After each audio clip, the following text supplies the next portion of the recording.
तुरंत आराम। जालिम लोशन, अब टाइगर जैसी एनर्जी आपके हाथ में। British tiger super strong energy drink from UK. World wide delivery of all Ayurvedic medicine. अभी ऑर्डर करें planetayurveda.com पर। नरिश, साधारण छोड़ो, न्यूट्रिशन चुनो। समझे बच्चों, जो आपकी जिंदगी को अपनी चमक से सजाए। उन अनमोल रिश्तों के लिए एशप्रा। कैंट फैंस, कैंट विश्वास 100%। मेघदूत सिममेग 19, 2 गोली प्रतिदिन, रखे हेल्दी और सुरक्षित हर दिन। समय बीतता गया, विश्वास बढ़ता गया। अल्ट्रा गाइड डिटर्जेंट पाउडर, हमेशा एक कदम आगे। और वेम्बले पेंट्स एंड केमिकल्स। जनाब, आपको क्वालिटी चाहिए तो सिर्फ वेम्बले पेंट्स ही लगाइए।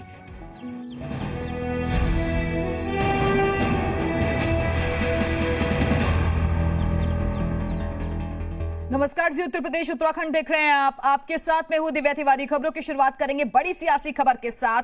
2022 में होने वाले विधानसभा चुनाव में अब ज्यादा वक्त बाकी नहीं रह गया है और यही वजह है कि हर सियासी दल कमर कसकर मोर्चे बनाने में जुट गया है। 2 दिनों के दिल्ली दौरे के बाद सीएम योगी शुक्रवार को लखनऊ वापस लौट आए हैं और इन 2 दिनों में सीएम योगी ने पीएम मोदी से लेकर राष्ट्रपति रामनाथ कोविंद तक और अमित शाह से लेकर जेपी नड्डा तक से मुलाकातें की हैं। हालांकि हर मुलाकात के बाद सीएम ने इन्हें शिष्टाचार भेंट ही बताया, लेकिन सियासी गलियारों में सवाल उठ रहे हैं कि क्या होगा 2022 में बीजेपी का जीत का फॉर्मूला और किसको मिलेगी कौन सी जिम्मेदारी, क्या मंत्रिमंडल में विस्तार होगा।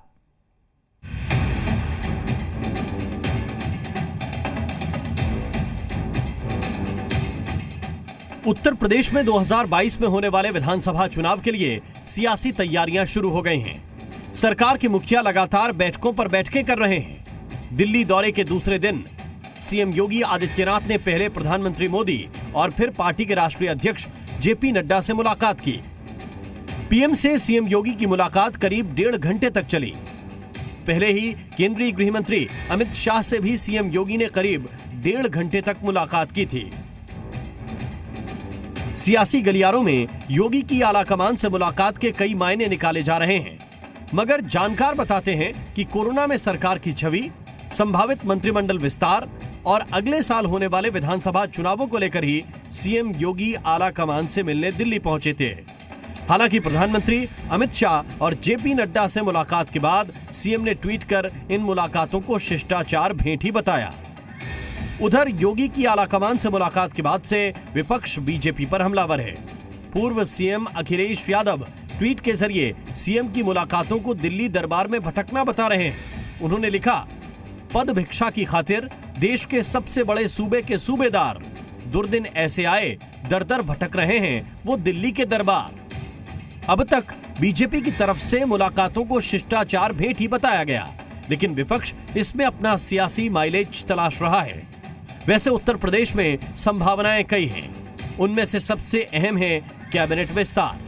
उसकी वजह भी साफ है, सहयोगियों को साधना, खास तौर पर उन्हें जो बीजेपी के लिए बड़े वोट बैंक का इंतजाम करते हैं। इस संभावना को बल मिला दिल्ली की मुलाकातों के बाद।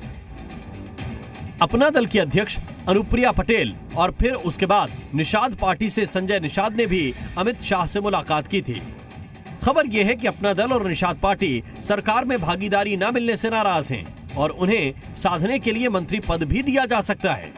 वैसे छोटे दलों की उत्तर प्रदेश में बड़ी भूमिका होती है और यही वजह है कि सबको साथ लेकर चलने वाला अमित शाह का पुराना फॉर्मूला 2017 में बीजेपी को सत्ता तक पहुंचा चुका है। अब एक बार फिर उसी फॉर्मूले को रिपीट करने की बारी है। तो सवाल ये कि क्या मुख्यमंत्री योगी इस फैक्टर को ध्यान में रखकर कैबिनेट विस्तार करेंगे? क्या प्रधानमंत्री मोदी से मिला मंत्र उत्तर प्रदेश विजय की पटकथा लिखेगा? और सबसे अहम सवाल यह भी कि खामोशी के साथ होता ये मैराथन मंथन क्या किसी और बड़ी रणनीति का हिस्सा है? ब्यूरो रिपोर्ट, जी मीडिया। और इसी खबर पर और ज्यादा बातचीत के लिए सीधे रुख करेंगे लखनऊ का, जहां से हमारे साथ हमारे सहयोगी मयूर शुक्ला इस वक्त जुड़ गए हैं। मयूर, 2 दिनों के दौरे पर थे मुख्यमंत्री और वापस लखनऊ अब लौट आए हैं, लेकिन सवाल ये उठता है कि आखिरकार क्या संदेश वो लेकर आए हैं, क्योंकि अब 2022 के चुनाव में ज्यादा वक्त नहीं रह गया है, लेकिन कम से कम एक बात तो साफ कर दी गई है कि अगर दोबारा से जीत हासिल करनी है तो उसके लिए सबको साथ लेकर चलना होगा। बिल्कुल दिव्या, देखिए लगातार 2 दिन मुख्यमंत्री योगी आदित्यनाथ की दिल्ली में जो मैराथन दौड़ लगी उससे लगाए जा रहे हैं। प्रधानमंत्री से मिले, राष्ट्रपति से मिले, जेपी नड्डा से मिले, अमित शाह से मिले, सभी से उनकी मुलाकात हुई। और जब भी उनकी किसी से मुलाकात हुई, जब उनसे ये जानने की कोशिश की गई कि आखिर क्या बातचीत हुई, तो उनका कहना था कि बस शिष्टाचार भेंट हुई है। 2022 में चूंकि उत्तर प्रदेश में चुनाव है, तो उसको लेकर अभी से तैयारियां तेज करने की जरूरत इसलिए भी है क्योंकि वेस्ट बंगाल में जितना ज्यादा कॉन्फिडेंस भारतीय जनता पार्टी को था, जितना उनको रिजल्ट उन्होंने सोचा था, वो देखने को नहीं मिला। तो कहीं ना कहीं अब इस मौके को वो हाथ से जाने नहीं देना चाहते हैं। तो बड़े से बड़ा जो नेता है बीजेपी का, वो कहीं ना कहीं उत्तर प्रदेश को लेकर बहुत ज्यादा संजीदा है। और मात्र 6 से 7 महीना बचे हैं जब यूपी में चुनाव है। लगातार विपक्ष भी हमलावर है, जो क्षेत्रीय पार्टी है, छोटी जो नेता है, उनको साधने की कोशिश की जा रही है। कहीं ना कहीं जो एक मोर्चा है बीजेपी के खिलाफ उत्तर प्रदेश में बनाने की कोशिश की जा रही है। हालांकि जब दिल्ली से मुख्यमंत्री योगी आदित्यनाथ निकले, उसके बाद उन्होंने कोई भी पत्रकार वार्ता नहीं की और किसी तरीके से कोई जानकारी नहीं दी। लखनऊ में आने के बाद उन्होंने तमाम सारी बातें बताई और प्रधानमंत्री की तारीफ की। उन्होंने कहा कि उनसे उनकी शिष्टाचार एक जो है मुलाकात हुई है, कोविड में किस तरीके से उत्तर प्रदेश ने काम किया है उसकी पूछताछ की गई है। और उन्होंने प्रधानमंत्री की तारीफ की कि जो उनका फॉर्मूला था 3T, यानी कि ट्रेसिंग, टेस्टिंग और उसके बाद ट्रीटमेंट, उसको दूसरी लहर में उत्तर प्रदेश में अपनाया गया, जिसकी वजह से यूपी में जो कोरोना है, कोरोना का जो संक्रमण है उस पर काबू पाया जा सका। वैक्सीनेशन जो फ्री में प्रधानमंत्री के द्वारा दिया गया है और उत्तर प्रदेश में एक बड़ी मात्रा में यहाँ पे वैक्सीनेशन किया जा रहा है, खासतौर के 18 से 44 वर्ष लोगों के लिए, उसकी उन्होंने तारीफ की। प्रधानमंत्री गरीब कल्याण अन्न योजना की उन्होंने तारीफ की कि किस तरीके से अब दीपावली तक फ्री में गरीबों को प्रदेश के हालात को लेकर भी जानकारी दी गई है बैठक में प्रधानमंत्री को। इसके साथ ही कई अहम जो मुद्दे रहे हैं उस पर भी चर्चा हुई है। हालांकि मुख्यमंत्री की तरफ से इसे सिर्फ शिष्टाचार भेंट ही बताया गया है, लेकिन सवाल ये उठता है कि आखिरकार जीत का फॉर्मूला क्या कुछ होगा 2022 के लिए बीजेपी का। मयूर, आप बने रहिएगा, हमारे साथ लौटेंगे आपके पास अगली खबर पर। यूपी में हाल ही में हुए पंचायत चुनावों के बाद जिन जगहों पर पद खाली रह गए थे, वहां आज उपचुनाव कराया जा रहा है। और पंचायत एवं नगरीय निकाय चुनाव में खाली रह गई 14,796 पदों के लिए आज उपचुनाव हो रहा है। उपचुनाव के नतीजे 14 जून को घोषित किए जाएंगे और उपचुनावों के मद्देनजर प्रशासन ने पूरी तरह से तैयारियां कर ली हैं। तो यूपी में पंचायत उपचुनाव के लिए आज वोटिंग हो रही है और 14 जून को नतीजे घोषित किए जाएंगे। प्रशासन ने भी तैयारियां पूरी कर ली हैं और कोरोना की जो गाइडलाइंस हैं उनका पालन करने के लिए सख्त निर्देश भी दिए गए हैं।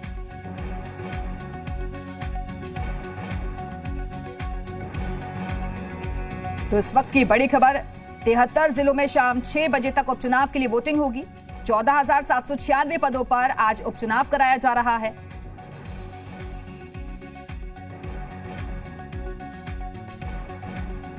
और इस वक्त 2 सहयोगी हमारे साथ जुड़ चुके हैं। लखनऊ से हमारे सहयोगी मयूर शुक्ला हमारे साथ जुड़े हुए हैं और फिरोजाबाद से प्रमेंद्र हमारे साथ जुड़ गए हैं।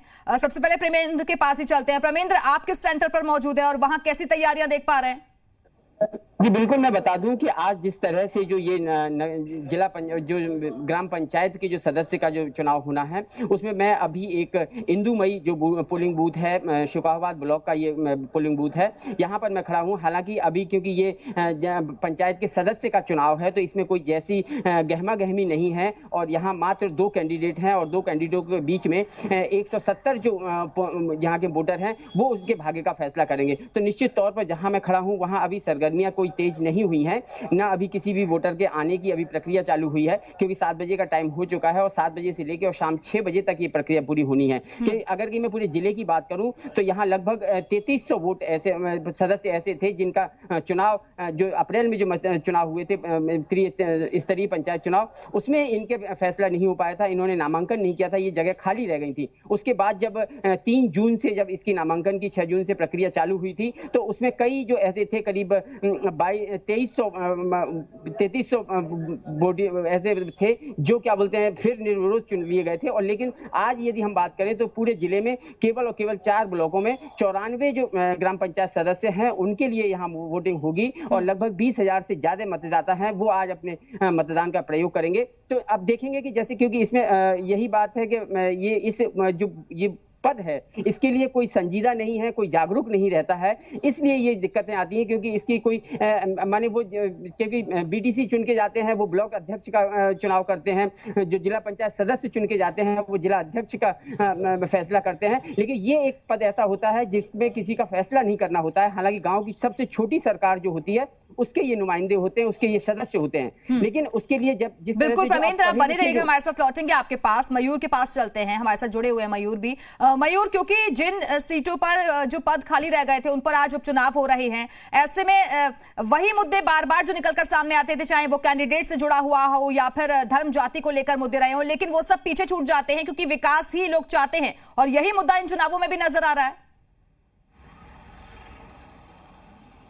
बिल्कुल, विकास एक ऐसा मुद्दा है, अगर इसको लेके कोई भी राजनीतिक पार्टी या कोई नेता चले तो उसको जीत हासिल होगी। बिल्कुल सही कहा आपने। लेकिन देखिए, जो पंचायत चुनाव का जो पूरी एक प्रक्रिया होती है, जो सारे पद होते हैं, बहुत टाइम टेकिंग होता है, लंबा प्रोसेस होता है। तो अभी जब पंचायत चुनाव हुए थे उस दौरान लगभग 14,800 जो पद थे उन पर चुनाव नहीं हो सका था। उस पर आज सुबह 7 बजे से ही चुनाव शुरू हो चुका है, उपचुनाव जिसे हम कह रहे हैं, और शाम को 6 बजे तक चलेगा। वहीं 14 तारीख को इसका रिजल्ट भी आ जाएगा। कल ही पोलिंग पार्टियां हैं वो रवाना हो चुकी हैं। और सबसे खास जो है ध्यान देने वाली बात है कि इसके पहले जब पंचायत के चुनाव हुए तो हमने देखा था किस तरीके से गांवों में कोरोना फैल गया था, काफी ज्यादा नुकसान हुआ था ग्रामीण क्षेत्रों में। तो उसका ध्यान जरूर रखा जाएगा कि कोविड गाइडलाइंस का पालन हो, उसके तहत लोग वोट डालने आए, पोलिंग हो और किसी तरीके की कोई गड़बड़ ना हो। और आमतौर पे ग्रामीण क्षेत्रों में जब पंचायत के चुनाव होते हैं तो वहां के जो दबंग नेता होते हैं, तमाम तरीके की ऐसी चीजें होती हैं जिसमें जो पुलिस का जो रोल होता है वो बहुत ज्यादा अहम हो जाता है कि किसी तरीके की वहां पर अराजकता ना फैले और शांतिपूर्वक चुनाव करा दिए जाएं।